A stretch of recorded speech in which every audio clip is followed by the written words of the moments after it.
స్టీక్లు అయితే గుచ్చేస్తున్నారు స్పెషల్గా boneless.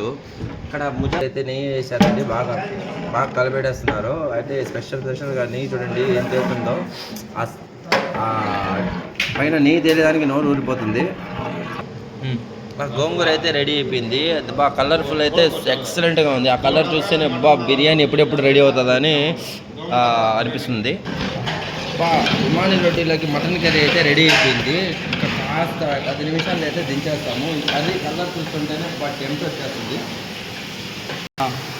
Chicken 65 అయితే కలిపి పెట్టేసినారు. కలర్ఫుల్ ఆ కరింపాకు తెల్ల నువ్వులు పైన ఆ డెకరేషన్ చూస్తుంటే సూపర్గా అనిపిస్తుంది.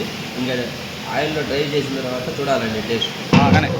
దాల్చా అయితే మా కోల్డ్ స్టైల్లో మామిడికాయ, సొరకాయ, వంకాయ వేసి బాగా ఎక్సలెంట్గా చేసామన్నమాట.